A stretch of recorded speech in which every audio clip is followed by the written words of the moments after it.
Well, joining me now is a former special advisor to William Hague, Chris White, the journalist and broadcaster Rachel Johnson, and Theresa May's former director of strategy, Chris Wilkins. All right, let's just start very simply. Who do you go for as being the favourites in your view?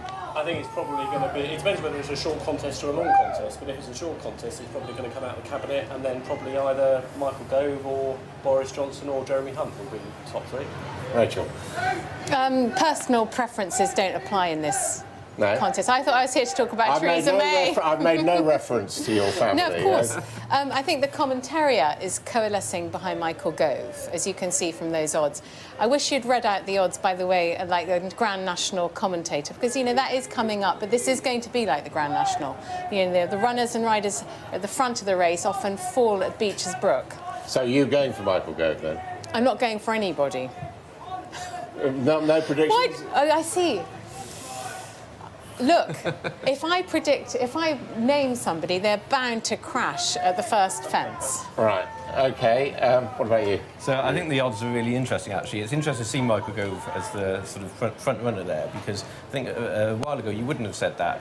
But having sort of sat around in Cabinet and observed some of these figures, Michael is clearly a very talented figure and would be, I think, a very strong leader. But I agree with what Chris said, which is it depends whether it's a short contest, in which it will be, in which case it will be one of those. But what I'd like to see actually is a longer contest, maybe something that takes place over the summer that allows the next generation of Conservative talent to sort of have a voice in this as well. And maybe we might see a surprise candidate emerge from there. Yeah, you see, I mean, that's interesting because there has been, again, a convention of wisdom saying, well, you know, the Conservative membership are all right-wing nutcases and hard Brexiteers, and they want to leave with no deal, according to opinion polls.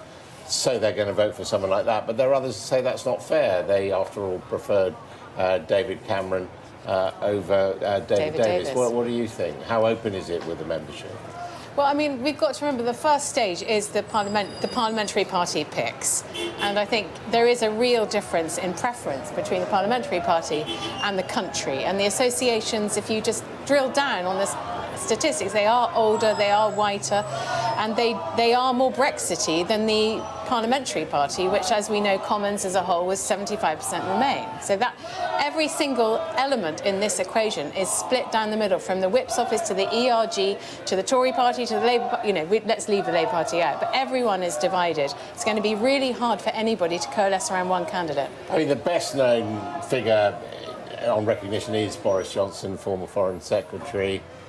Do you think he is a serious contender?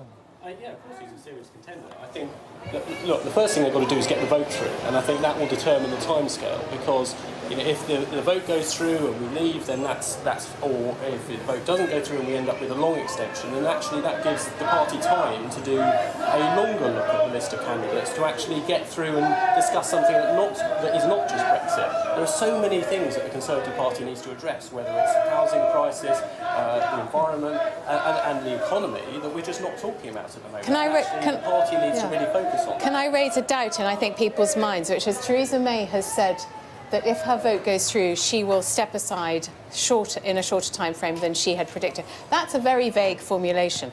If the vote doesn't go through, where does that leave Theresa May as Premier? Do you think her political obituaries have already been written or not? I'm asking the panel. That's the question. I'm asking the question. So one thing obviously people are talking about is if the vote doesn't go through, then one possible fallout of that is that we might stumble into a general election in some form, which I think is a terrible idea for all sorts of reasons. But then, well, not very good for the Tory party, because they presumably have a leader who's got one foot out of the door. Well, indeed. Or do you seek to change the leader before the general election, which has been talked about in some circles as well, which would be incredible. But really what the Conservative Party needs absolutely is a sort of long transition to a new leader, a proper debate about the future of the party, about where we are, some of the issues Chris just talked about beyond Brexit, and giving the opportunity for that next generation of talent to sort of have their say in that debate. And that's probably, I think, the best service, actually, that Theresa May could now give to the party, is by doing what Michael Howard did back in the day, by saying, right, we're going to have a long election time frame so we can have that proper discussion, and let's have a proper debate about who we want to take over. What he also did was he handpicked two younger people. I mean, I know you've talked about that, but not much time Mrs May's really going to give her say to any particular candidate, and not much saying there'd be much use if she did. No, I think one of the reasons, actually, I think that she has sort of clung on as long as she had is because she doesn't see a sort of natural successor elsewhere in the party. There isn't the sort of... There is no such thing as a Mayite. I think, there are some people around the cabinet table that she might have preferred at one stage, but, for example, an Amber Rudd, but Amber Rudd has issues to do with her size of her majority in her constituency. There are others in the party, but there isn't a natural successor. So she doesn't have the capacity to do that, but she could at least have some kind of influence to promote a next generation of talent and give them a platform so that they can have a say in the future. Now, where does the general public fit into this? I mean, we're talking about the Tory party, but we are talking about, with it at the moment goes the job of Prime Minister. Where does public opinion come on? Does it just not matter? I think I speak for the entire country when we say we're heartily fed up with the subject. We've had an election every year since 2015. The last thing we want is a leadership contest followed by a general election. But what we want and what we get are two entirely different things in Brexit land. But does the opinion of the public matter, really? I wish it did. I mean, the public will probably say, let's have a reset, just press pause, let Parliament work out what sort of Brexit it wants, decide on it, and let's do it. And I think the public would be heartily relieved. It is a truism. People keep on saying, well, it's going to be down to the MPs to whittle this down. And one thing everyone says is there's no way the MPs would ever have Boris Johnson. Do you agree? There's definitely a movement to try and stop Boris getting through to the final two. I think, if Boris gets through to the final two of MPs, that's it. He's won. The membership will vote for him. Can I put in a word for him? I very rarely do. The Conservative MPs are definitely trying to stop him getting as a Liberal Democrat. What I feel is that the Parliamentary Party may feel that he has, been the cat who walks alone, he's been a divisive figure, but they also know that he's the one who could bring it home for them. And so they've always got to have that calculation in their mind.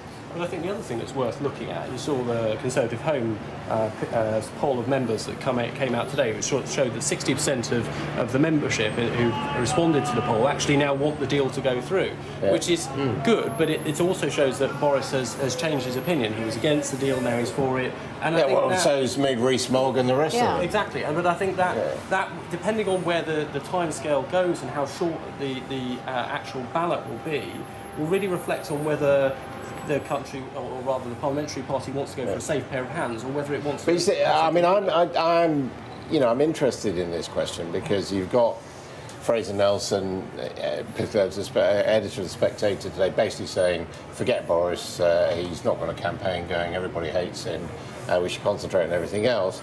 And yet, I was talking to two senior Conservative Brexiteer MPs who both said the party would be mad not to go for him on his recognition. But I think the thing you have to remember is in 2010 the Parliamentary Party had 150 brand new MPs join.